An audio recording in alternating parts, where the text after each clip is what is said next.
Most következő cukkinis köret vagy étel, egyébként fantázia szabja meg csak, hogy meddig tuningoljuk. Én most mutatok egyféle elkészítési módot, és aztán utána tovább lehet gondolni.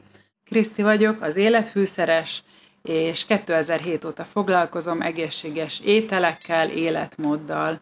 Úgyhogy vágjunk is bele. Amire szükség lesz, az ugyanúgy nem meglepő, lesz benne cukkini, ugye a már ismert módon megpucoljuk, megnézzük, hogy keserű-e a héja, megnézzük-e, hogy kemény a magja, és akkor eldöntjük, hogy mi hogy szeretnénk, és még vigyázunk arra is, hogy kesztyűbe csináljuk, vagy pedig nagyon gyorsan mossuk le a szivacsnak a dörzsis felével. Egyébként én most pont nem használtam kesztyűt, mert gondoltam, hogy ez ilyen rövid idő alatt nem fogja, mert csak egy kicsi mennyiséget csináltam, de most is ragad a kezem, úgyhogy használjatok kesztyűt, tanuljatok az én hibámból. Nagyon fontos a cukkinivel kapcsolatban, hogy először is nézzük meg, hogy a magja az puha-e. Ha puha, akkor bennmaradhat, akkor opcionális, hogy kivesszük, vagy nem vesszük ki, de ha már egy kicsit idősebb vagy öregebb a cukkini, akkor mindenképpen ki kell szedni, ki kell vágni, vagy ki kell kaparni a cukkininek a magját. Ez az egyik. A másik, a cukkininek a felület egy ilyen erősen ragacsos, úgyhogy ha nem csak egy cukkinivel szeretnél dolgozni, tehát több szükség van, nagyobb mennyiségre van szükség, akkor érdemes azt a kezünket, ami a cukkinit fogja, tehát a kést vagy a hámozót, azt nem szükséges, de gumikesztyűt húzni rá, mert egy ilyen nehezen jön le, egy ilyen ragacsos felület marad rajta. Na, ennyit előjáróba a cukkiniről. Mire lesz még szükség? Szükségünk lesz, én előkészítettem felvert tojásra, akkor ugye van a liszt, van a liszt, van a tojás, meg van a morzsa, ami az én esetemben sörélesztő fehely, de ez tulajdonképpen teljesen jó, ha zsömlét darálsz, vagy reszelsz, vagy bármilyen morzsát használsz, ami erre a célra alkalmas. És akkor most jön a barba trükk. Szóval beletettük a cukkinit a zacskóba, és rátettünk lisztet. Ennél több lisztet, csak én ezt már beleraktam, és elkezdjük rázni. Rázogatjuk. Addig rázzuk, ameddig jó alaposan látjuk, hogy minden cukkini darabon van liszt. Ez most egy kisebb mennyiség, de nyilvánvalóan ez nagyobb mennyiséggel is teljesen jól működik. Tehát itt van a cukkini benne, megsóztuk, liszt, ráöntjük a tojást,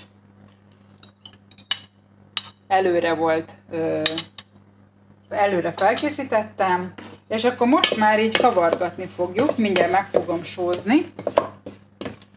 Liszt, tojás, és mindjárt jön a morzsa, ami szintén egyénileg, ez másfél mokkás kanálsó volt. És akkor, ugye akkor itt van a cukkini, itt szépen kevergetjük ebbe a viszonylag magasabb edénybe, sose tudom, hogy lábos vagy micsoda, szóval a lényeg az, hogy egy ilyen edénybe adjuk hozzá a sörélesztő fejhert, ha még szükséges. És a lényeg az, hogy ehhez hozzákeverünk most egy tonhalat, ezt nem készítettem elő, ez ilyen sós vízbe van, úgyhogy én ezt szeretem, mert az olajos, arról azt lehet tudni, hogy a legrosszabb minőségű olajat használják, viszont a sós víz az mégiscsak egészségesebb. És a sós víz ugye tartósítja a só. Ezt úgy hívják, hogy birne, de ez egy másik videónak a tartalma, vagy mondandója lesz majd. És akkor lényeg az, hogy kapunk egy ilyen egyveleget, és akkor ezt szépen ki fogjuk sütni a sütőbe. Úgyhogy jövök vissza az eredménnyel. Szóval amíg sül a sütőbe a cukkini, addig gondoltam, hogy elmondom, hogy ne felejtsetek el inni, mert ugye most hőségriadó van. Most, amikor készítem a videót, akkor ugye július 11 van, vagy 2, nem tudom. Sose tudom, hogy hanyadika van. Na mindegy, szóval a lényeg az, hogy ez ugye a fermentált gyümölcslé, amiről már több videót is készítettem, majd megtaláljátok itt, vagy ott, vagy amott, nem tudom, hogy hol lesz, de lényeg az, hogy majd még fogok több ilyen videót is készíteni, mert sosem lehet elégszer.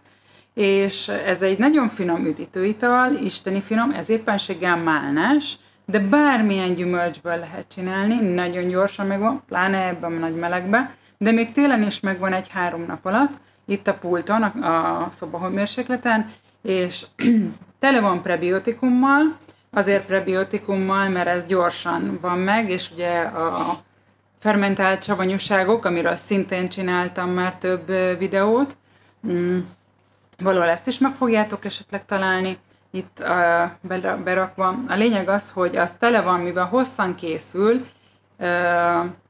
10 nap, 2 hét, tehát amíg ki nem forr, attól függ, hogy milyen apróra van vágva, vagy ilyesmi. Nagyon fontos a méret, meg hogy van-e benne esetleg édesebb zöldség, de begyorsíthatjuk egy kis fügével.